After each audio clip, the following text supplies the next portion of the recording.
Hello everyone, a very good morning and welcome to aspirants about. You can see here कि आज की video में हम क्या डिस्कस करने वाले हैं। आज हम जनवरी 2021 की शुरुआत करते हुए उसके फर्स्ट वीक के करंट अफेयर को डिस्कस करेंगे। हाँ, यहाँ पे कौन कौन सी डेट के करंट अफेयर इंक्लूड होने वाले हैं।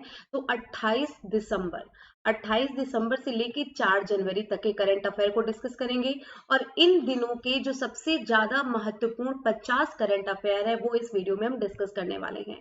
ये वीडियो लेंदी नहीं, बेनिफिशियल होगा, तो फटाफट हम लोग करंट अफेयर्स को यहाँ पे डिस्कस करेंगे। ट्राई करिएगा कि डिटेलिंग जितनी भी हम बता रहे हैं वो आपको याद रहे। ठीक है, सबसे पहले क्वेश्चन पे बढ़ते हैं।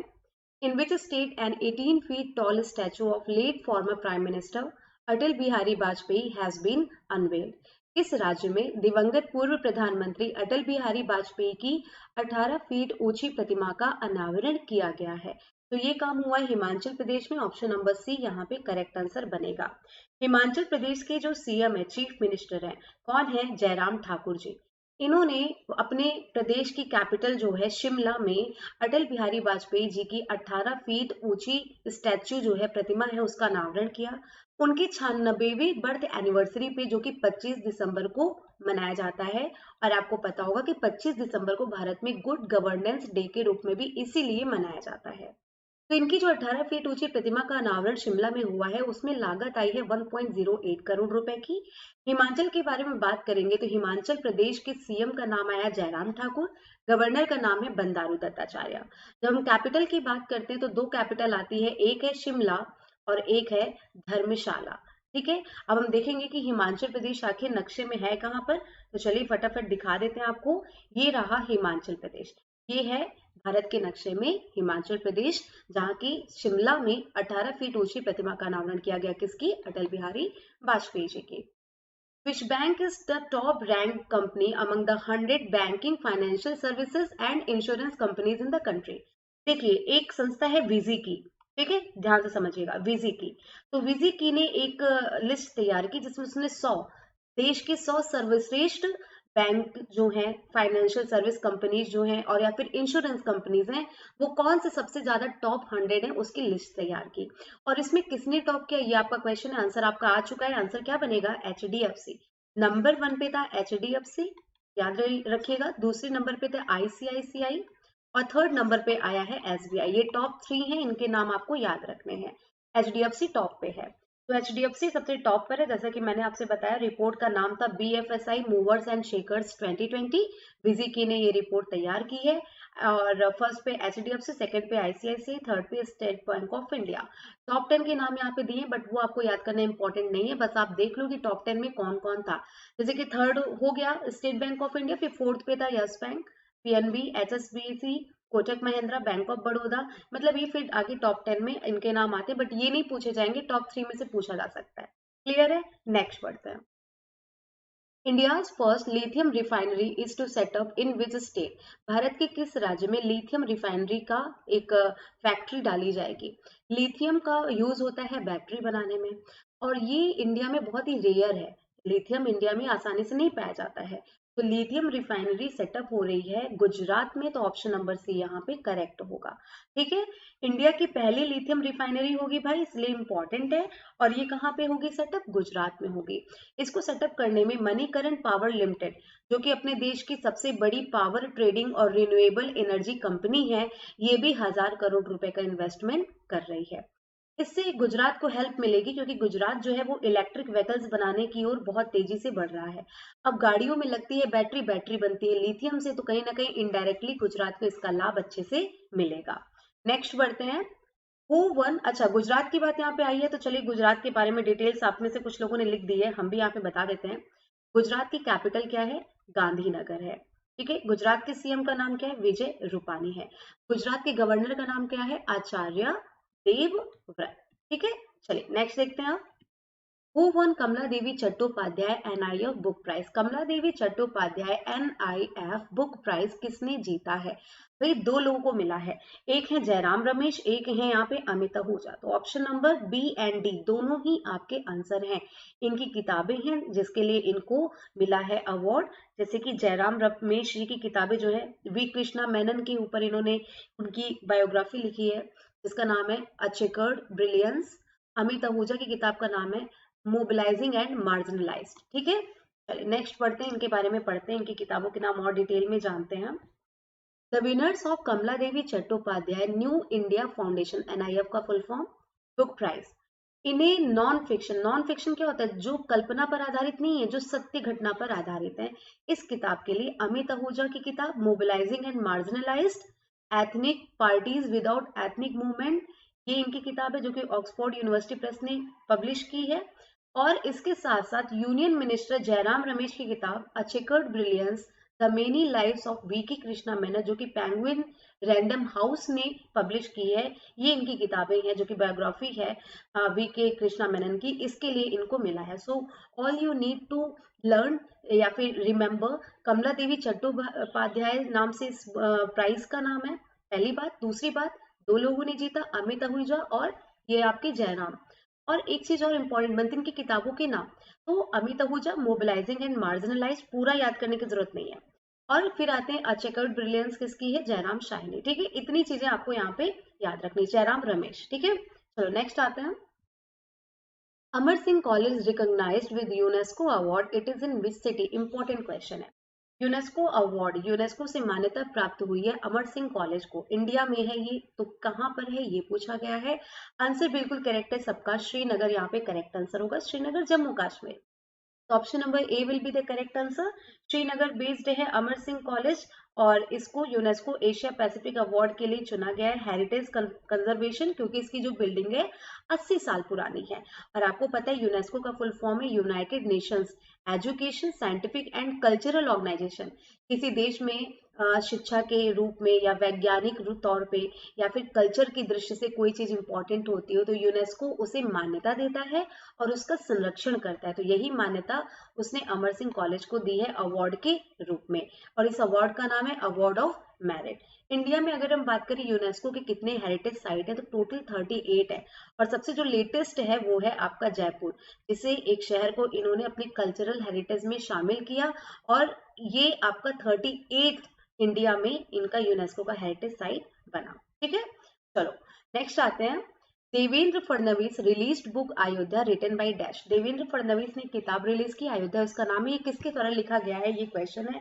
इसका आंसर है Madhav Bhandari, option number B यहाँ पे करेक्ट आंसर बनेगा। ठीक है, तो माधव भंडारी ने अयोध्या किताब लिखी है, बहुत ही जाहिर है कि इस किताब में क्या होगा, इस किताब में राम मंदिर की कहानी होगी, किस तरीके से इन्वेडर्स आए, उन्होंने डिस्ट्रॉय किया राम टेम्पल पे, वहां पे मस्जिद बनाई, फिर मस्जिद को डिस्ट्रॉय किया गया, किस तरीके से प्रोटेस्ट हुआ, किस तरीके से एक लंबी लड़ाई चली और फिर जाके अयोध्या का एक उपाय निकला। ये सारी कहानी जो है उस कहानी का नाम है अयोध्या, और इसे लिखने वाले हैं माधव भंडारी। देवेंद्र फडणवीस महाराष्ट्र में अपोजिशन पे हैं। ठीक है, और इन्होंने इस किताब का अनावरण किया। नेक्स्ट आते हैं। Sokar wetland has been recognized as a wetland of international importance. Where is it located? सोकर वेटलैंड को अंतरराष्ट्रीय महत्व के वेटलैंड के रूप में मान्यता दी गई है, यह कहाँ है, ये है आपका लद्दाख में। ये क्वेश्चन से रिलेटेड डिटेल एनटीपीसी के एग्जाम में पूछा गया था कि इंडिया में कितने रामसर साइट हैं, यहीं से ये क्वेश्चन निकल के आता है। कैसे आता है बताते हैं आपको। देखो, सोकर जो है ये इम्पोर्टेंस कहते नहीं कि इम्पोर्टेंट इंटरनेशनल इम्पोर्टेंस इसको मिली है, और ये बन गया 42वां रामसर साइट। ये रामसर साइट क्या था, तो मैंने आपको बताया था कि ईरान के रामसर नाम की जगह पे बैठ के लोगों ने डिसीजन लिया था कि जो वेटलैंड है, क्योंकि उनका प्राकृतिक महत्व बहुत ज्यादा होता है, तो वेटलैंड की लिस्ट तैयार करेंगे और उनका संरक्षण करेंगे, और उन वेटलैंड को जो नाम दिया जाएगा वो दिया जाएगा रामसर साइट। जैसे यूनेस्को हेरिटेज होता है, वैसे रामसर साइट एक नाम दिया गया। तो इंडिया में टोटल 42 हैं, और ये जो लद्दाख का सोकर वेटलैंड है, जैसे सोकर मतलब होता है, सो का मतलब व्हाइट, कर का मतलब लेक, तो ये जो व्हाइट लेक वेटलैंड है ये 42वां रामसर साइट था इंडिया का। ठीक है, और इसे व्हाइट लेक का नाम इसलिए दिया गया क्योंकि नमक खारे पानी की वजह से व्हाइटनेस आ गई थी इसकी पानी की सतह पे, इसलिए इसे व्हाइट लेक कहा जाता है, सोकर कहा जाता है। ये लद्दाख में है। ठीक है, तो ये देखो यहाँ नीचे लिखा भी है जो मैं आपको बता रही हूँ, दैट सोकर means white lake and it was given because of white salt. ठीक है, वही चीज है कि सफेदी आ जाती है, इसलिए इसे व्हाइट लेक का नाम दिया गया। ठीक है, चलो नेक्स्ट बढ़ते हैं। Who has been taken over as new president of ASSOCHAM, ASSOCHAM के नए राष्ट्रपति के रूप में किसने पदभार संभाला है। तो भाई नए राष्ट्रपति चुन लिए गए हैं विनीत अग्रवाल, पहले निरंजन हीरानंदानी थे, इन्हें रिप्लेस किया है विनीत अग्रवाल ने। Option number B will be the correct answer. तो ये देखो यहाँ पे ये है निरंजन हीरानंदानी, अब ये नहीं है, अब ये प्रेसिडेंट नहीं है, प्रेसिडेंट कौन बन गए हैं, विनीत अग्रवाल बन गए हैं। तो मैनेजिंग डायरेक्टर थे ये किसके, logistic manager transport corporation of India के। और अब ये नए प्रेसिडेंट हैं the associated chamber of commerce and industry of India, मतलब कि एसोचैम के, इसका फुल फॉर्म बहुत इंपॉर्टेंट है। इन्होंने निरंजन हीरानंदानी की जगह ली है। ठीक है, नेक्स्ट आते हैं। Who has assumed charge of DGP in Andaman and Nicobar? Andaman Nicobar में डीजीपी डायरेक्टर जनरल पुलिस कौन चुने गए? क्या आंसर होगा, सत्येंद्र गर्ग होगा। Option number A will be the correct answer. ये सत्येंद्र गर्ग की आप पिक्चर देख रहे हो, इन्हें डीजीपी चुना गया है अंडमान निकोबार में, जो कि भारत का एक केंद्र शासित प्रदेश है। ठीक है, ये एक आईपीएस ऑफिसर है 1987 बैच के, और ये ज्वाइंट सेक्रेटरी के रूप में काम कर चुके हैं होम मिनिस्ट्री में। अच्छा, कई सारे रिशफल हुए हैं, उसके बारे में बताया यहाँ पे। जैसे कि देखो, आईपीएस ऑफिसर रणवीर सिंह कृष्णा जो है, अब वो पुलिस चीफ बन गए हैं पुडुचेरी की। पुडुचेरी भी केंद्र शासित प्रदेश है। इन्होंने रिप्लेस किया, मतलब कि ये जो रणवीर सिंह कृष्णा है, इन्होंने रिप्लेस किया है बालाजी श्रीवास्तव को। मतलब पहले बालाजी श्रीवास्तव पुडुचेरी में थे, अब पुडुचेरी में चले गए रणवीर सिंह कृष्णा, तो बालाजी श्रीवास्तव कहाँ चले गए, दिल्ली चले गए। और अंडमान निकोबार में कौन गया है, सत्येंद्र गर्ग गए हैं। ठीक है, अंडमान निकोबार की बात करें तो अंडमान निकोबार की जो कैपिटल है वो है पोर्ट ब्लेयर, पोर्ट ब्लेयर। ठीक है, और देवेंद्र कुमार जोशी यहाँ के एडमिनिस्ट्रेटर हैं, या फिर कह लो लेफ्टिनेंट गवर्नर है। Union petroleum and natural gas minister Dharmendra Pradhan has dedicated which state it's first oil and gas reserve. केंद्रीय पेट्रोलियम और प्राकृतिक गैस मंत्रालय धर्मेंद्र प्रधान जो संभाल रहे हैं, तो धर्मेंद्र प्रधान जी ने किस राज्य को उस राज्य का पहला तेल और गैस रिजर्व समर्पित किया गया? तो आंसर बनेगा वेस्ट बंगाल। वेस्ट बंगाल में कोई भी ऑयल और गैस रिजर्व नहीं था। ठीक है, लेकिन अब है, और उसका नाम है बंगाल बेसिन। बंगाल बेसिन उसका नाम है। तो आंसर बनेगा option number D, West Bengal. इसके बारे में समझिएगा, यहाँ से एक क्वेश्चन निकला कि union petroleum and natural gas minister कौन है, तो नाम आएगा धर्मेंद्र प्रधान। एक क्वेश्चन ये। दूसरा, वेस्ट बंगाल के पहले ऑयल एंड गैस रिजर्व का नाम क्या है, बंगाल बेसिन। तीसरा, ये किसके द्वारा अधिकारित है, तो आंसर आएगा oil and natural gas corporation, मतलब ओएनजीसी के द्वारा। ओएनजीसी के भारत में कितने बेसिन हैं, तो आंसर आएगा 8 हैं। ठीक है, इतने क्वेश्चंस यहाँ से बनते हैं। और इसके अलावा वेस्ट बंगाल की डिटेल तो बनती ही बनती है। जैसे कि वेस्ट बंगाल की कैपिटल क्या है, कोलकाता। वेस्ट बंगाल की सीएम का नाम क्या है, ममता बनर्जी। ठीक है, बनर्जी। वेस्ट बंगाल के गवर्नर का नाम क्या है, मिस्टर जगदीप धनकर, जगदीप धनकर। ठीक है, क्लियर है। चलो, अच्छा ये देखते हैं कि नेक्स्ट क्वेश्चन क्या है। What is India's rank in World Bank's ease of doing business report? World Bank ने एक रिपोर्ट जारी की है, ईज ऑफ डूइंग बिजनेस, मतलब कि बिजनेस करने के लिए कहाँ पे कितनी आसानी होती है, कहाँ पे कितना ज्यादा प्रॉफिट के चांसेस हैं। ईज ऑफ डूइंग, ईज मतलब इजी, ऑफ डूइंग बिजनेस मतलब बिजनेस करना, व्यापार करना। तो इसमें इंडिया 63वें नंबर पे आया है। Option number A will be the correct answer. चलो देखो, टॉप किसने किया है, सबसे पहले ये रिपोर्ट जारी किसने की है, वर्ल्ड बैंक ने। एक क्वेश्चन ये बना। ठीक है, इस रिपोर्ट का नाम नहीं पूछेगा, आप बस देख लो इसका नाम क्या है। तो ease of doing business 2018 and ease of doing business 2020 reports. कई कंट्री थी जिन्होंने इरेगुलर डेटा भेजा, जिसकी वजह से ये रिपोर्ट आने में टाइम लगा, जैसे कि चाइना, यूएई, सऊदी अरब, अजरबैजान। लेकिन फाइनली अब आ गया रिपोर्ट, और इंडिया इसमें 63वें नंबर पे है। 17वीं बार ये वर्ल्ड बैंक की रिपोर्ट आई है ईज ऑफ डूइंग बिजनेस की, जिसमें इन्होंने 190 देशों की सूची तैयार की। नंबर 1 पे रहा न्यूजीलैंड, सबसे बेकार स्थिति में है सोमालिया, और इंडिया का नंबर है 63। ये 3 चीजें आपको यहाँ पे केवल याद करनी है। नंबर 1 न्यूजीलैंड सबसे अच्छा, न्यूजीलैंड, न्यूजीलैंड सबसे अच्छा न्यू बिजनेस करने के लिए, ऐसे याद करो ना, न्यूजीलैंड न्यू बिजनेस करने के लिए सबसे अच्छा, सोमालिया सबसे बेकार, और इंडिया 63 नंबर पे। नेक्स्ट आते हैं, who has been honored with ASSOCHAM enterprise of the century award. अभी आपने देखा एसोचैम के नए प्रेसिडेंट चुने गए हैं विनीत अग्रवाल, और फिर एसोचैम से ही क्वेश्चन आ गया कि एसोचैम ने enterprise of the century award किसे दिया गया है। तो आंसर यहाँ पे बनेगा Ratan Tata. Option number C will be the correct answer. तो प्राइम मिनिस्टर श्री नरेंद्र मोदी जी ने एसोचैम के फाउंडेशन वीक का इनॉग्रेशन किया था वीडियो कॉन्फ्रेंसिंग के जरिए, और इसका एक थीम रखा गया था इसके इनॉग्रेशन के दौरान फाउंडेशन वीक का, और वो थीम था India's resilience, Aatmanirbhar roadmap toward $5 trillion economy. PM Modi ने ASSOCHAM enterprise of the century award भी दिया, और ये दिया श्री रतन टाटा जी को टाटा ग्रुप पे बिहाफ पे। क्यों मिला इन्हें? क्योंकि 100 सालों में एसोचैम और पूरा जो टाटा ग्रुप है, इन लोगों ने बहुत ही हार्ड वर्क किया है इंडिया की इकोनॉमी को मजबूत बनाने में, इसीलिए इन्हें ये अवार्ड से सम्मानित किया गया। एसोचैम की बात करें तो इसे 100 साल पूरे हो चुके हैं। 1920 में इसकी स्थापना हुई थी। हेडक्वार्टर इसका न्यू दिल्ली में है, और इसके की पीपल में यहाँ निरंजन हीरानंदानी का नाम अब नहीं आएगा, अब आएगा विनीत अग्रवाल का नाम। ये जरूर याद रखेगा, देखिए इसलिए यहाँ पे मैंने अपडेट कर दिया। नेक्स्ट देखते हैं। The hawker culture of street food in which country has been inducted by UNESCO in its prestigious representative list of the intangible cultural heritage of humanity? मैंने आपसे कहा United Nation education scientific and cultural organisation का काम है अलग अलग जगह की विशेषताओं को अपने हेरिटेज लिस्ट में शामिल करना जो उसे अनोखा लगता हो। अब ये जो है ये representative list of intangible cultural heritage, जो देख के महसूस किया जा सकता है कि ये भी एक कल्चर है अलग तरह का, और वो कल्चर है हॉकर कल्चर, मतलब स्ट्रीट फूड का कल्चर। कौन से देश का स्ट्रीट फूड कल्चर है जिसे हॉकर कहा जाता है, जिसे यूनेस्को ने अपने ये प्रेस्टिजियस लिस्ट में शामिल किया है? ये पूरा मिला के क्वेश्चन है, तो आपको इसका आंसर जरूर पता है, रट गया है सबको, और आंसर क्या बनेगा? बिल्कुल option number A Singapore. Option number A Singapore will be the correct answer. I hope आप समझ गए होंगे स्ट्रीट फूड से मैं क्या मेरा मोटिव है, उसे हॉकर कल्चर वहां पे कहा जाता है। Basically there is a place जहाँ पे आप जाओगे, आपको पूरे दुनिया के अलग अलग देशों की विशेष चीजें खाने को मिलेगी, चाहे चाइनीज हो, चाहे मलय हो, चाहे इंडियन हो, चाहे जो भी हो, स्पेशल क्वेश्चंस वहां पे आपको सर्व किए जाते हैं। तो ये हॉकर कल्चर जो है उन्हें स्पेशल लगा, इसलिए यूनेस्को ने इसे अपनी लिस्ट में शामिल किया। यूनेस्को का हेडक्वार्टर पेरिस है, पेरिस फ्रांस की कैपिटल। हेड है ऑड्रे ऑजले, और ये 16 नवंबर 1945 में स्थापना इसकी हुई थी। अब हम बात करेंगे सिंगापुर की, तो सिंगापुर की कैपिटल सिंगापुर ही है। सिंगापुर की प्रेसिडेंट है हलीमा याकूब, और prime minister Lee Hsien Loong.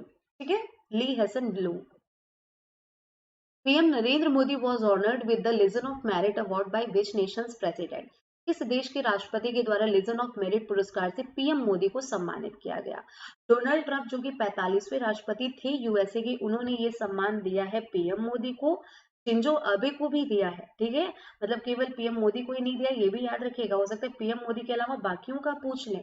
तो legion of merit award Donald Trump ने दिया मोदी को, तो USA will be the correct answer. लेकिन अब मोदी अब जो डोनाल्ड ट्रंप है वो वहां के प्रेसिडेंट नहीं है।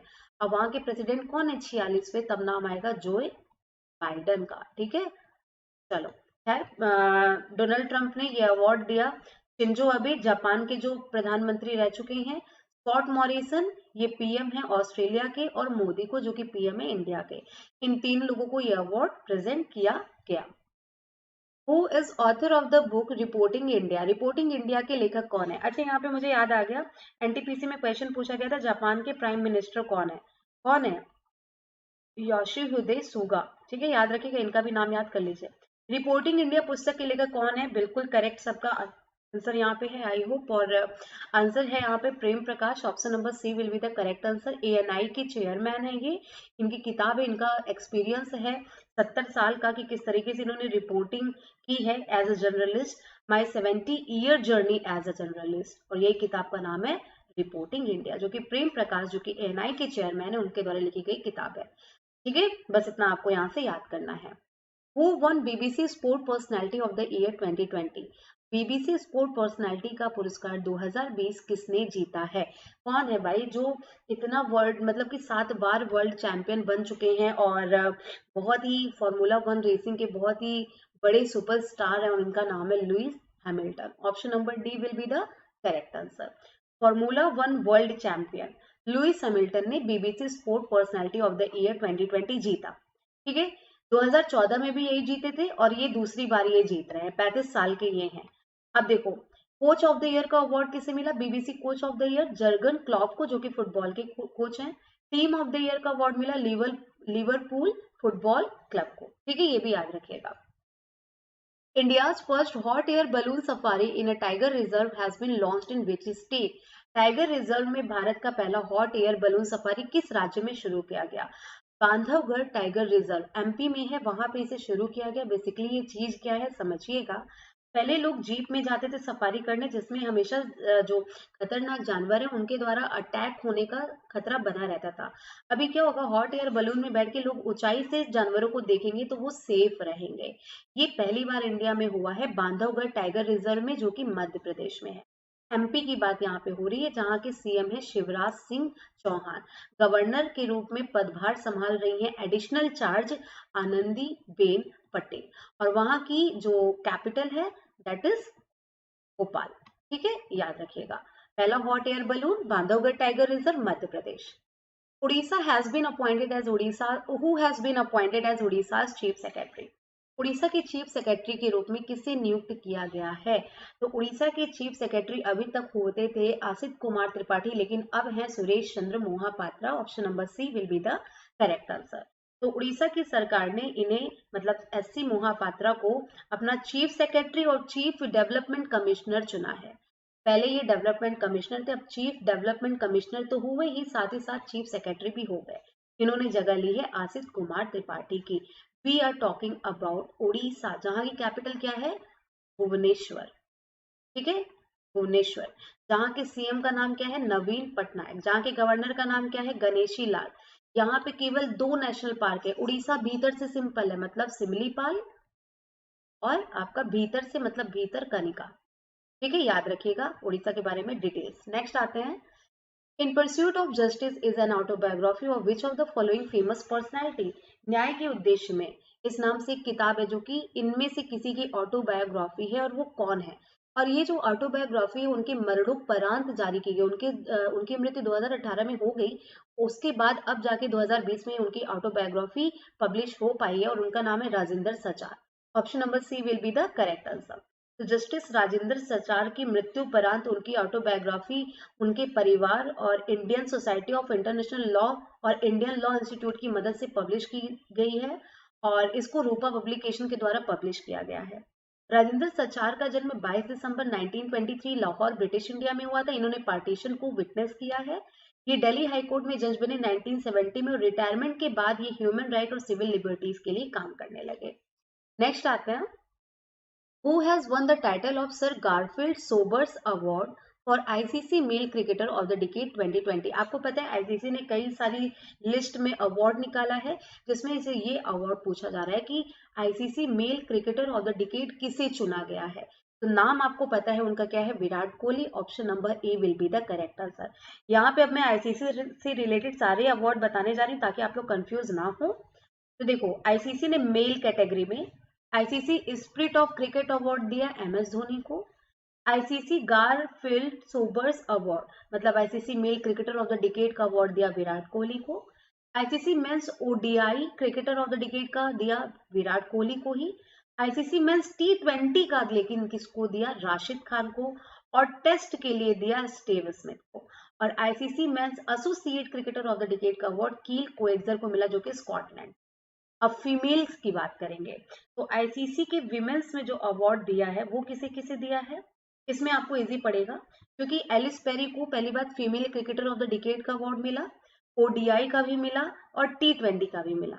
एसोसिएट क्रिकेटर का मिला है कैथरीन ब्राइस, और वो भी स्कॉटलैंड से। तो male associate Kyle Coetzer from Scotland, female associate Kathryn Bryce from Scotland. तो ये शायद स्कॉटलैंड से आपको ये एसोसिएट क्रिकेटर का याद करने में हेल्प मिल जाए कि दोनों मेल फीमेल दोनों स्कॉटलैंड में ही अवार्ड गया है। नेक्स्ट बढ़ते, कंफ्यूज मत होइएगा, आप इसका स्क्रीनशॉट भी ले सकते हैं अगर आप चाहें तो, क्योंकि इसमें से जरूर कुछ ना कुछ पूछा जाएगा अपकमिंग एग्जाम में।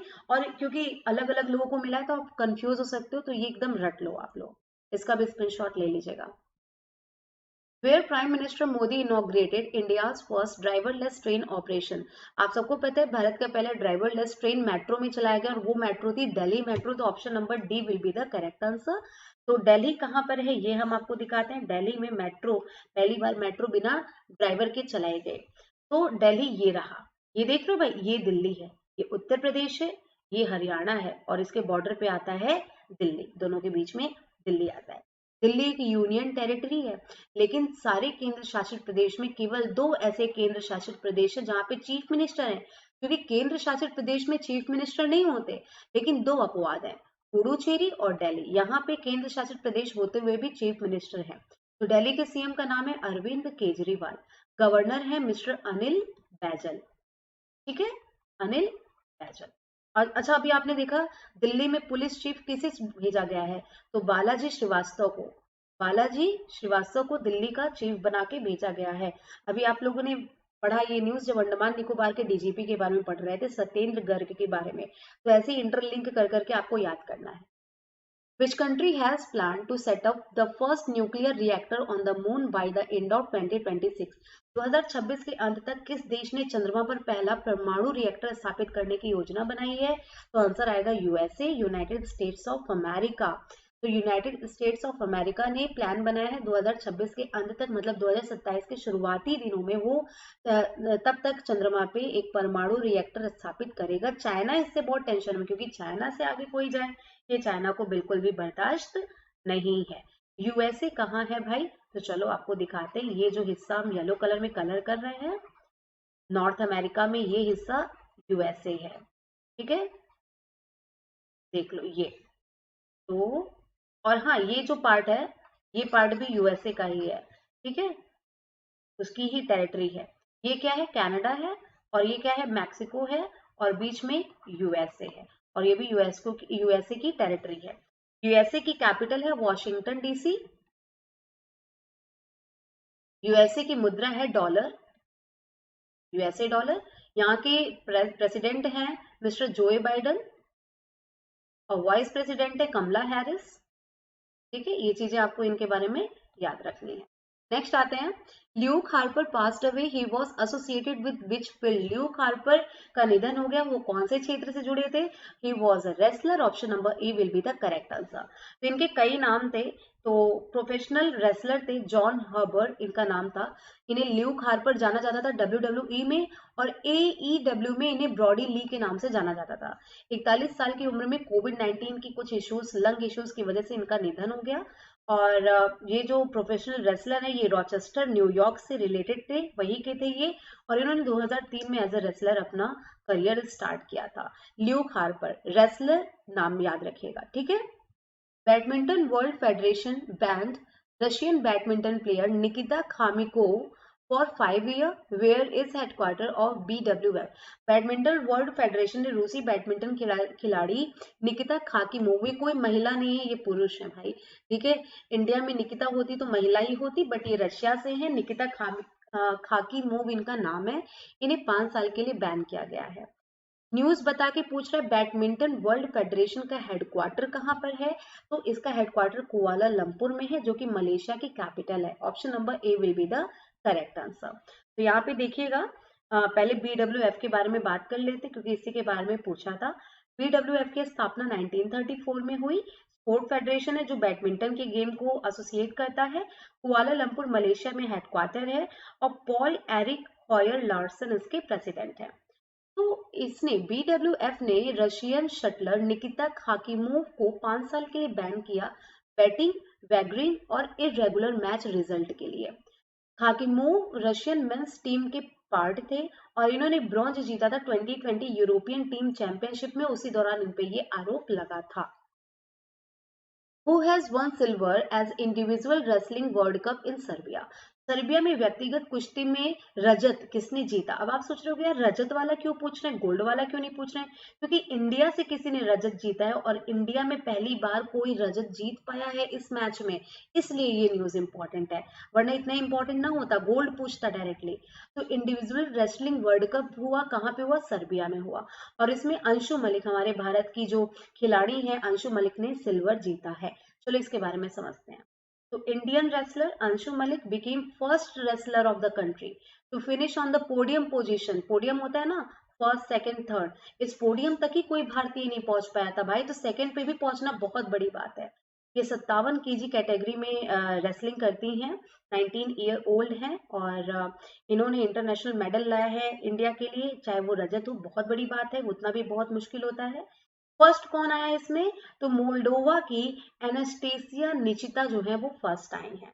ठीक है, ये गोल्ड जीती है और हमारे देश की अंशु मलिक सिल्वर जीती है। नेक्स्ट आते हैं, Sunil Kothari has passed away, he was a famous dash. Sunil Kothari का निधन हो गया, वो कौन थे?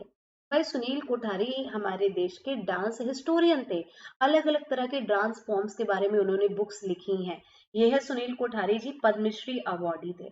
इन्होंने मतलब 20 किताबों से भी ज्यादा किताबें लिखी हैं इंडिया के डांस फॉर्म्स के ऊपर। कोठारी ने कई सारे टाइटल और अवार्ड जीते, जैसे Sangeet Natak academy award in 1995, Padma Shri award in 2001 and lifetime achievement award of the dance critics association New York की तरफ से कब 2011 में। तो ये बहुत सारे अवार्ड जीते थे, पद्मश्री थे, इसलिए ये इनकी ओबिचुरी इंपॉर्टेंट बनती है। नेक्स्ट आते हैं, which of the following has successfully test fired a solid propulsion rocket engine named Kalam 5? देखो विक्रम फर्स्ट नाम से एक रॉकेट तैयार कर रहा है इंडिया, अभी भी वो बन रहा है रॉकेट, अभी अंडर मैन्युफैक्चरिंग है। तो उस रॉकेट में लगाने के लिए इंजन बनाया जा रहा है, जिनमें से 4 अभी भी बन रहे हैं, एक बन के तैयार हो गया, उसका टेस्ट भी हो गया और उसी का नाम है कलाम 5। और इसका टेस्ट किया किसने, तो पहली बार इंडिया में पहली बार किसी प्राइवेट कंपनी ने किसी ऐसी चीजों का टेस्ट किया है और उसका नाम है स्काई रूट एरोस्पेस। जैसे अगर हम बात करें एग्जांपल के लिए यूएसए में नासा भी है और स्पेस एक्स भी है। ये स्पेस एक्स प्राइवेट है लेकिन काम नासा का कुछ कुछ स्पेस एक्स भी करती है। वैसे ही इंडिया का पहला स्पेस स्टार्टअप का नाम है स्काईरूट एरोस्पेस और इसने पहली बार कोई चीज बनाई, डेवलप किया और उसे टेस्ट भी किया सक्सेसफुली। तो ये इंपॉर्टेंट क्वेश्चन है, ऑप्शन नंबर डी इसका आंसर बनेगा। तो देखना, इट मतलब कौन, Skyroot Aerospace become the first private company of India to successfully design, develop and test a fully solid fuel rocket stage. This crucial propulsion technology will be used for their maiden rocket Vikram First, which is under active manufacturing and is targeted to be launched in December 2021 with the help of ISRO. ये जो Vikram first है 2021 में दिसंबर में ये launch किया जाएगा इसरो की मदद से, लेकिन इसके लिए जो इंजन बन रहा है विक्रम कलाम 5 वो बन के तैयार हो गया और टेस्ट भी कर लिया गया, ये याद रखिएगा। स्काई रूट एरोस्पेस के फाउंडर और सीईओ हैं पवन कुमार चंदाना। ये 12 जून 2018 में स्थापना की गई। स्काई रूट एरोस्पेस का हेडक्वार्टर हैदराबाद में, ठीक है, याद रखिएगा।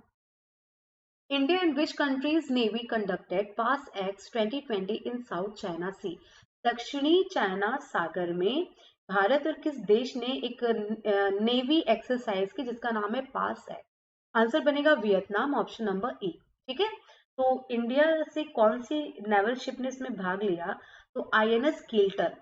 आईएनएस किल्टन जो है उसने इसमें भाग लिया और इसी के साथ आईएनएस किल्टन वियतनाम में 15 टन रिलीफ मटेरियल भी बांटी मिशन सागर थर्ड के तहत, जहां वहां पे फ्लड बाढ़ आई थी, बाढ़ से अफेक्टेड वो एरिया था, तो वहां पे राहत कार्य भी आईएनएस किल्टन के द्वारा किया गया। और साथ ही साथ आईएनएस किल्टन ने वियतनाम की सेना के साथ, नौसेना के साथ मिलकर पासएक्स एक्सरसाइज की साउथ चाइना सी में। चलो यहाँ पे दिखाते हैं आपको कहाँ पे हुआ ये। सबसे पहले देखो वियतनाम कहाँ पर है, तो ये रहा वियतनाम, मैं रेड कलर में कलर कर रही हूँ ना। कंबोडिया लाओस को टच करता है, ये लाओस है, ये कंबोडिया है, ये वियतनाम है और यहीं पे साउथ चाइना सी है। तो इंडिया से आईएनएस किल्टन गया, ठीक है, और यहाँ से वियतनाम की नौसेना और साउथ चाइना सी में इन लोगों ने पासएक्स एक्सरसाइज की। वियतनाम के प्राइम मिनिस्टर का नाम यहाँ पे दिया है, प्राइम मिनिस्टर का नाम है गुयेन जुआन फुक। गुयेन जुआन फुक उनके प्राइम मिनिस्टर हैं। हनोई वहां की कैपिटल है, डोंग वहां की मुद्रा है। Exercise sky rose will be conducted between the air force of which two nation? किन दो राष्ट्रों की वायुसेना के बीच में स्काई रोज? अभी आपने देखा वियतनाम इंडिया की नौसेना के बीच में पासएक्स हुआ, अब यहाँ पे इंडिया और फ्रांस के बीच में स्काई रोज मतलब कि एयर फोर्स के बीच में होने वाला है। तो India and France will be the correct answer. India और फ्रेंच राफेल फाइटर जेट जो है उनके बीच में ये स्काई रोज नाम का व्यायाम होगा, एक्सरसाइज होगी जोधपुर में जनवरी के 3rd वीक में, अपकमिंग वीक में ये होने वाला है। फ्रांस से जो एयरफोर्स राफेल फाइटर्स जेट है वो आएंगी जोधपुर में, और एक वॉर गेम टाइप का होगा। वहाँ के जो मतलब कि पायलट्स हैं वो यहाँ के राफेल्स को उड़ाएंगे और Su-30 MKI फाइटर्स को भी उड़ाएंगे। तो एक तरीके का ये वॉर गेम होगा जो फ्रेंच एयरफोर्स और इंडियन एयरफोर्स के बीच में होगा। राफेल पे फोकस्ड होगा ये। इसका नाम है स्काईरोस। जोधपुर में होगा 3rd week of January 2021। Upcoming week में ये होने वाला है। ठीक है, चलो अभी हम यहाँ पे देखते हैं फ्रांस कहाँ पर है और इंडिया कहाँ पर है। तो ये है भाई India, everybody knows that this is India and this is France. ये क्या है, फ्रांस देश है। ठीक है, चलिए नेक्स्ट बढ़ते हैं। Which state official one digital India award 2020? किस राज्य के अधिकारियों ने डिजिटल इंडिया अवार्ड जीता? तो सरप्राइजिंगली बिहार यहाँ पे आंसर बनेगा।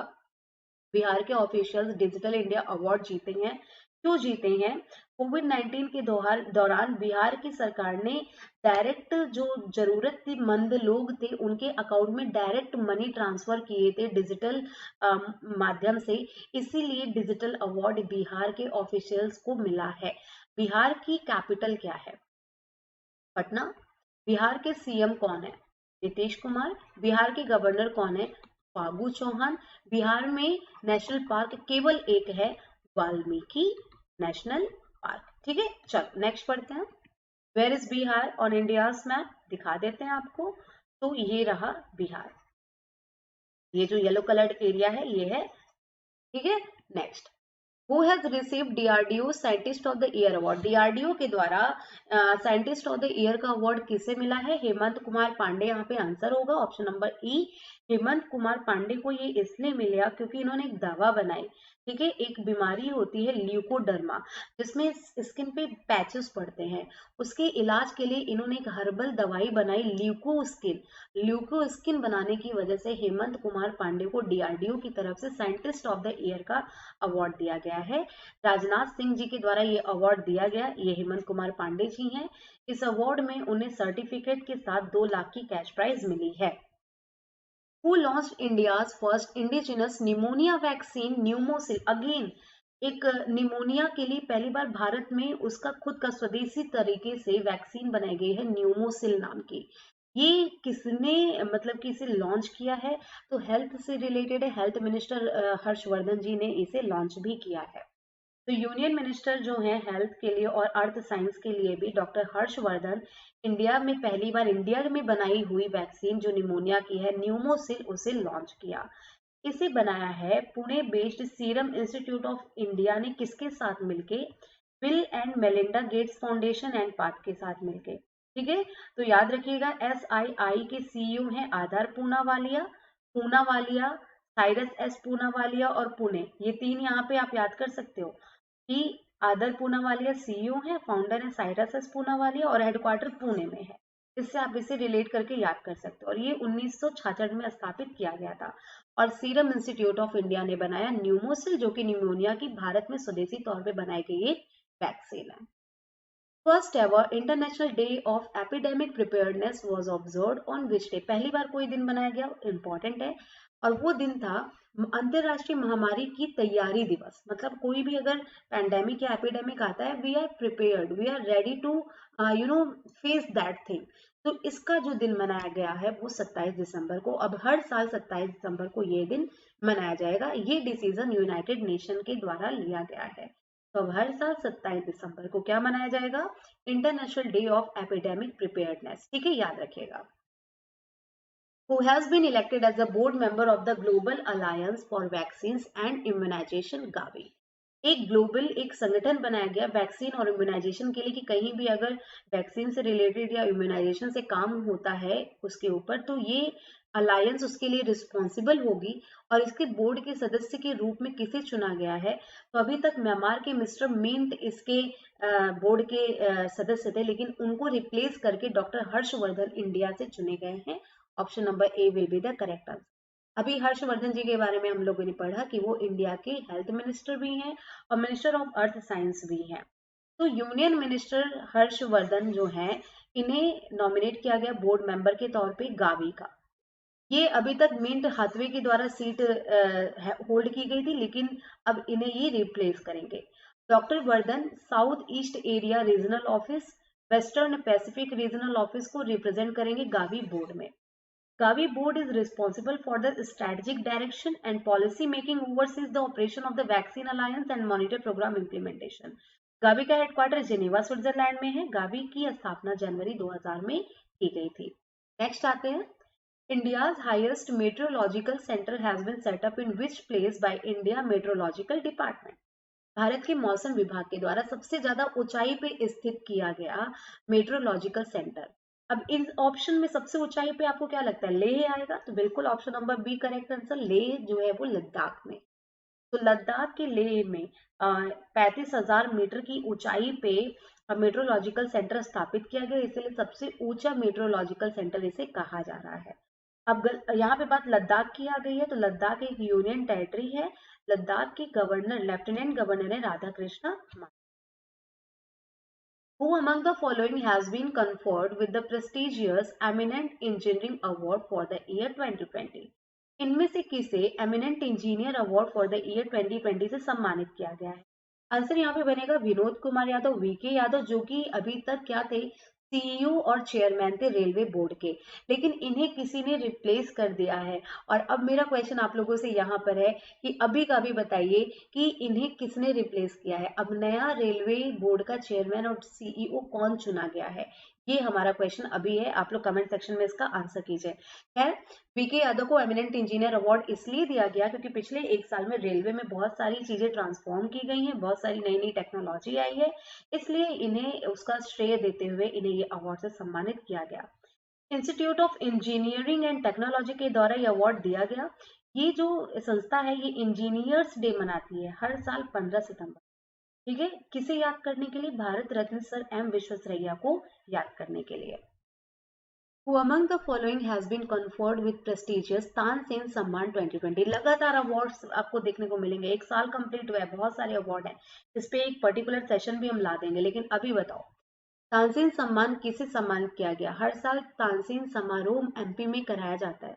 एमपी के ग्वालियर में तानसेन सम्मान से सम्मानित किया गया इस बार मिस्टर सतीश व्यास को। Option number B will be the correct answer. तो सतीश व्यास जी म्यूजिशियन है।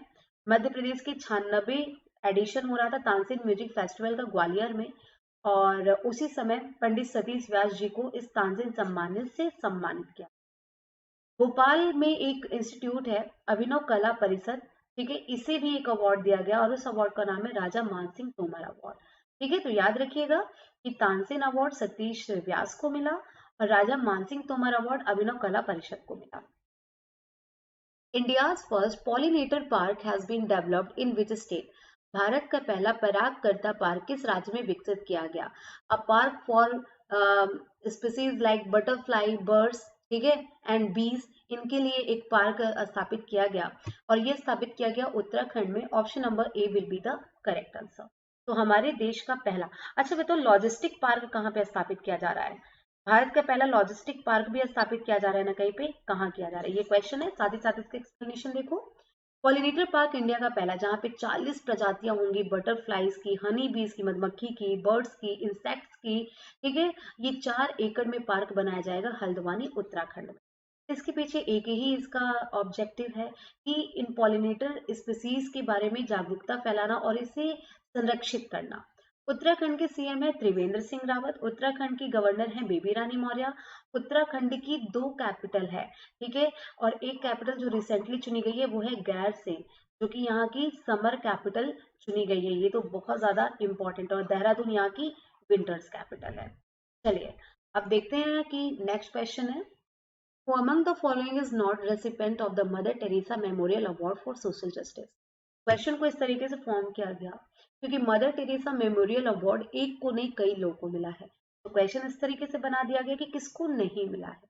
तो गाइस, एंथोनी फॉसी को भी मिला है, फादर फैबियो को भी मिला है, डॉक्टर प्रदीप कुमार को भी मिला है, विकास खन्ना को भी मिला है, बट देवेंद्र पांडे को नहीं मिला है। तो डी यहाँ पे आंसर हमारा बनेगा, याद रखिएगा। अब यहाँ पे किसको किसको मिला है ये नाम आपको याद करना। मदर टेरेसा मेमोरियल अवार्ड दिया गया, एक थीम के अंडर दिया गया, थीम था celebrating compassion in time of COVID, दया की भावना जिन्होंने दिखाई कोविड के दौरान। ए डॉक्टर एंथोनी फॉसी को मिला, फादर फैबियो को मिला, डॉक्टर प्रदीप कुमार को मिला, आईपीएस संजय पांडे को मिला, विकास खन्ना और के शैलजा जो कि minister of health from Kerala है। Where was Tihan Foundation, India's first test bed for autonomous navigation system established? तिहान नाम का एक संस्था स्थापित की गई, भारत का पहला स्वायत्त नेविगेशन सिस्टम के लिए परीक्षण केंद्र, और ये स्थापित किया गया आईआईटी हैदराबाद में। Option number E will be the correct answer. तो ये बेसिकली क्या है मैं आपको बता देती हूँ जल्दी जल्दी। मिनिस्टर ऑफ एजुकेशन जो है रमेश पोखरियाल निशंक, उन्होंने इसे लॉन्च किया आईआईटी हैदराबाद में। तिहान आईआईटी हैदराबाद इसका नाम है। ये बेसिकली क्या है ना, ये देखो यहाँ लिखा है, सिंपल, सबसे लास्ट लाइन पढ़ो समझ में आ जाएगा। The technology innovation hub on autonomous navigation system for unmanned aerial vehicle and remotely operated vehicle at IIT Hyderabad. बिना मानव के एरियल व्हीकल्स और रिमोट से ऑपरेट किए जाने व्हीकल्स पे काम करने के लिए बेसिकली ये चीज स्थापित की गई है। आईआईटी हैदराबाद कहाँ पे है? तो तेलंगाना में, क्योंकि तेलंगाना की कैपिटल है क्या? हैदराबाद। तेलंगाना के सीएम का नाम क्या है? के चंद्रशेखर राव। ठीक है, नेक्स्ट बढ़ते हैं। Who has been awarded a knighthood in the UK New Year Honours List? इनमें से यूके न्यू ईयर ऑनर्स सूची में किसे नाइटहुड की सम्मान दिया गया? तो ये दिया गया सम्मान लुइस हैमिल्टन अगेन। तो लुइस हैमिल्टन को BBC sport person of the year के साथ साथ यूके में नाइटहुड का सम्मान भी मिला। बेसिकली वहाँ की जो क्वीन है एलिजाबेथ सेकेंड, उनके द्वारा छुई गई ट्रेडिशनल तलवार जो है वो उसका सम्मान मिलता है। ये देखो लिखा है लास्ट में, नाइटहुड एंड डेमहुड। जब महिलाओं को सम्मान दिया जाता है तो डेमहुड बोला जाता है, और पुरुषों को दिया जाता है तो नाइटहुड मिला जाता है। तो knighthood and damehood are traditionally presented with a touch of a sword by the queen of England Elizabeth second. ठीक है, तो एलिजाबेथ सेकंड के द्वारा एक तलवार इन्हें टच कराई जाती है, वो सम्मान इन्हें दिया जाता है। पुरुष के आगे सर लगाते हैं ये सम्मान मिलने के बाद, और महिलाओं के आगे डेम लगाते हैं। और लुइस हैमिल्टन जो कि 7 बार वर्ल्ड टाइटल जीत चुके हैं, और माइकल शूमेकर जो अभी तक सबसे ज्यादा बार फॉर्मूला 1 रेसिंग में जीते थे, उनका भी रिकॉर्ड इन्होंने ब्रेक कर दिया है, इसलिए इन्हें ये सम्मान मिला। 2020 इनके लिए बहुत ही ज्यादा खास रहा है। ठीक है, चलो नेक्स्ट बढ़ते हैं। अच्छा, यहाँ मेरा एक क्वेश्चन है आप लोगों से, जितने भी लोग ये सेशन देख रहे हैं, आप लोग बताइए अभी का अभी ये कौन से देश के हैं? लुइस हैमिल्टन मर्सिडीज से रेसिंग करते हैं, लेकिन ये कौन से देश से हैं? Who has been named as Chief Secretary of Karnataka? अब कोरिलेट करें, चीफ सेक्रेटरी उड़ीसा के चुने गए सुरेश चंद्र मोहापात्रा, कर्नाटका के कौन चुने गए? P Ravi Kumar. Option number C will be the correct answer. इन्होंने किसे रिप्लेस किया? टीएम विजय भास्कर। तो ऑप्शन नंबर सी यहाँ पे आंसर होगा। तो ये जो है, एक second, senior IAS officer P Ravi Kumar अब अगले चीफ सेक्रेटरी होंगे कर्नाटका के। 58 साल की उम्र में इन्होंने टीएम विजय भास्कर को रिप्लेस किया, जो थर्सडे को अपनी पोस्ट से रिटायर हो गए। We are talking about Karnataka. Karnataka के सीएम कौन है? बीएस येदुरप्पा। कर्नाटका के गवर्नर कौन है? वाजूभाई वाला। कर्नाटका की कैपिटल क्या है? बेंगलुरु। ठीक है, याद रहेगा, ये सब याद रखना है। कर्नाटका है कहाँ पे, दिखा देते हैं, ये है कर्नाटका। ठीक है, नेक्स्ट आते हैं। The state government has planned to build a memorial in the state capital for the COVID-19 warrior who lost their life in line of duty. ये 4 जनवरी के करंट अफेयर हैं। तो किस राज्य से, मतलब हम लोग 28 दिसंबर से लेके अब आज की डेट तक आ गए हैं 50 इंपॉर्टेंट करंट अफेयर को डिस्कस करते हुए। तो किस राज्य सरकार ने कोविड-19 के दौरान जिन लोगों ने ड्यूटी के दौरान अपनी जान गंवाई, ऐसे योद्धाओं के लिए अपने राज्य की राजधानी में एक स्मारक बनाने की योजना बनाई है? तो आंसर यहाँ पे आएगा उड़ीसा। उड़ीसा की कैपिटल भुवनेश्वर, मतलब भुवनेश्वर में कोविड-19 के दौरान जो हमारे कोविड-19 वॉरियर्स रहे, जिन्होंने ड्यूटी के दौरान जान गंवाई, उनको सम्मानित करने के लिए स्मारक बनाएगी उड़ीसा की गवर्नमेंट। और गवर्नमेंट किसकी है? नवीन पटनायक की। ये वहां के चीफ मिनिस्टर हैं। ये कौन है? तो ये गणेशी लाल है, वहां के गवर्नर है। ठीक है, और एक चीज यहाँ के उड़ीसा के चीफ सेक्रेटरी का नाम भी फिर से रिपीट कर लो, एससी मोहापात्रा। उड़ीसा कहाँ पर है? ये रहा उड़ीसा। उड़ीसा की कैपिटल क्या है? भुवनेश्वर। ठीक है, उड़ीसा में 2 नेशनल पार्क हैं, सिमलीपाल नेशनल पार्क और Bhitarkanika national park. Who will take oath as Chief Justice of Orissa High Court on Jan 4, 2021? फिर आज ही ये होने वाला है। ओडिशा हाई कोर्ट, उड़ीसा के हाई कोर्ट को उड़ीसा हाई कोर्ट बोलते हैं। वहां के चीफ जस्टिस के रूप में आज कौन शपथ लेगा? अभी तक कौन था? अभी तक थे मोहम्मद रफीक, अब इनको रिप्लेस कर रहे हैं एस मुरलीधर। तो ऑप्शन नंबर ए यहाँ पे करेक्ट आंसर होगा। आज उड़ीसा हाई कोर्ट में एस मुरलीधर वहां के जस्टिस के रूप में शपथ लेने वाले हैं। प्रेसिडेंट ऑफ इंडिया ने इन्हें चुना है, जो कि है रामनाथ कोविंद। क्लियर है?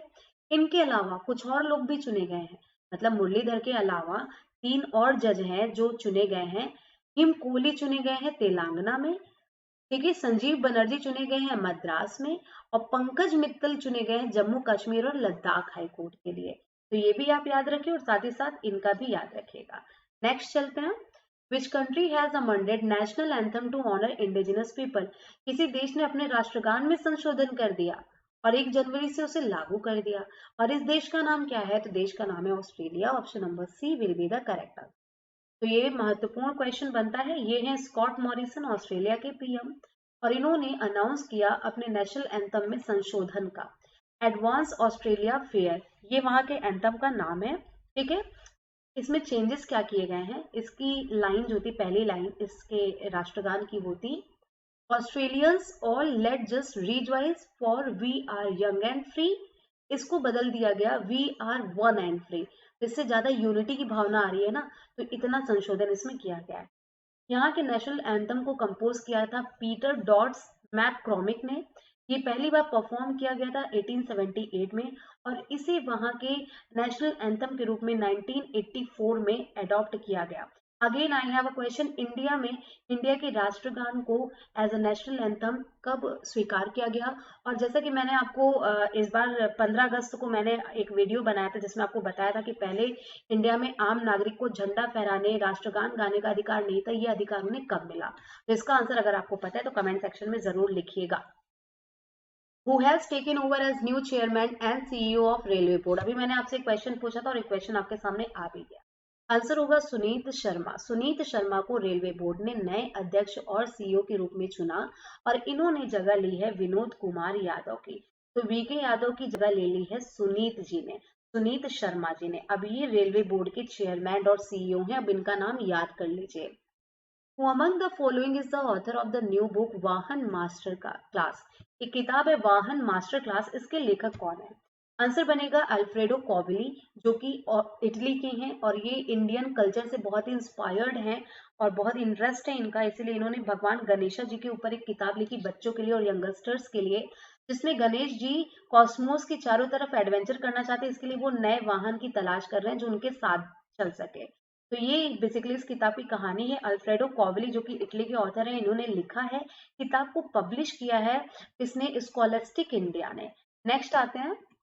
Who has been named as Deputy Election Commissioner? उप चुनाव आयुक्त के रूप में किसे चुना गया है? Chief election commissioner of India is Sunil Arora, and deputy election commissioner के रूप में चुना गया है मिस्टर उमेश सिन्हा को। Option number A will be the correct answer here. तो देखिए, ये है उमेश सिन्हा, ठीक है। Umesh Sinha deputy election commissioner और Sunil Arora chief election commissioner 23 में। तो चीफ इलेक्शन कमिश्नर है सुनील अरोरा, फिर से देख लो। और इलेक्शन कमिश्नर में 2 लोग का नाम आता है, एक है राजीव कुमार जो कि अशोक लवासा की जगह पे आए हैं जब अशोक लवासा एडीबी के वाइस प्रेसिडेंट बन गए, और एक और है, उनका नाम है सुशील चंद्रा। और डिप्टी इलेक्शन कमिश्नर अब कौन बन जाएगा? उमेश सिन्हा, उमेश सिन्हा, ठीक है। इतनी चीजें इलेक्शन कमीशन के बारे में याद रखिएगा। Indian navy DRDO conduct marine trial for first indigenous air droppable container, what is it's name? भारतीय नौसेना ने डीआरडीओ के साथ मिलकर एयर ड्रॉपेबल कंटेनर का एक परीक्षण किया। इसका नाम क्या है? तो इसका नाम है Sahayak NG. Option number A will be the correct answer. Defence research and development organisation ने इंडियन नेवी के साथ मिलकर ये टेस्ट ट्रायल किया है। सहायक एनजी इस कंटेनर का नाम है। ये एयर ड्रॉपेबल कंटेनर है, ठीक है, और इसका नाम सहायक एनजी है। इतना आपको यहाँ पे याद रखना है। गोवा के कोस्टल एरिया में इसका ट्रायल किया गया। ADB and India signed $10 million loan to support horticulture in which state? Bharat और एशियन डेवलपमेंट बैंक ने भारत के किस राज्य में बागवानी का समर्थन करने के लिए $10 मिलियन के ऋण समझौते पर हस्ताक्षर किया? ऑप्शन बनेगा ए हिमाचल प्रदेश। हिमाचल प्रदेश में हॉर्टिकल्चर को बढ़ावा देने के लिए $10 मिलियन प्रोजेक्ट पे साइन किया एडीबी और इंडिया ने। एडीबी की बात कर लेते हैं। हिमाचल प्रदेश की बात तो आज के सेशन में हो चुकी है। एडीबी का हेडक्वार्टर है फिलीपींस, ठीक है, मनीला फिलीपींस में। एडीबी के प्रेसिडेंट है मसात्सुगु असाकावा, वाइस प्रेसिडेंट है मिस्टर अशोक लवासा। अब आता है कल के क्वेश्चन ऑफ द डे की बात। कल का क्वेश्चन ऑफ द डे था which country is set to join as the 6th member of the five eyes intelligence network. तो इसका आंसर कितने लोगों ने दिया?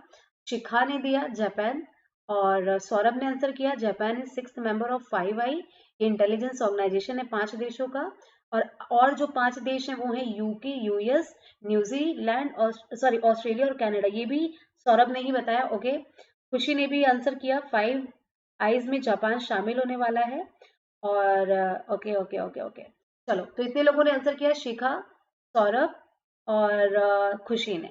और लोग भी आंसर करिएगा। और अगर आप लोग अर्ली मॉर्निंग आंसर करते हो तो नहीं, आप लोग कल ही कर दिया करो, मतलब उसी दिन आंसर कर दिया करो, क्योंकि रात को अगर मैं पीपीटी बनाती हूँ तो रात में ही मैं वहां से कैप्चर करके यहाँ पे लगा देती हूँ। कुछ लोग उसके बाद आंसर करते हैं तो उनके साथ गलत हो जाता है, क्योंकि फिर उनका नाम यहाँ पे नहीं आ पाता। खैर, जापान उसका आंसर था। John Huber, who has passed away recently, was associated with which gaming event? ये आज का क्वेश्चन है। जॉन ह्यूबर का निधन हो गया, वो कौन से खेल से जुड़े थे? इसका आंसर आपको कमेंट सेक्शन में देना है। एंड आई होप आपने सेशन एंजॉय किया और बेनिफिशियल तो ये सेशन आपके लिए था ही। टॉप 50 क्वेश्चंस आपने जनवरी फर्स्ट वीक के पढ़ लिए हैं, और ये सारे क्वेश्चन बहुत इंपॉर्टेंट थे। इसमें से एक भी क्वेश्चन ऐसा नहीं था जो कम इंपॉर्टेंट है। तो इन सब का पीडीएफ आपको ग्रुप में मिल जाएगा। टेलीग्राम ग्रुप अगर आपने ज्वाइन नहीं किया है, ज्वाइन कर लीजिए, डिस्क्रिप्शन बॉक्स में उसका लिंक आपको मिल जाएगा। और अगर अब तक सब्सक्राइब नहीं किया है तब तो जरूर सब्सक्राइब कर लीजिए, और डेली 9 AM हम लोगों से जुड़ा करिए और यहाँ पे करंट अफेयर के सेशन को एंजॉय किया करिए। Thanks a lot, have a nice day.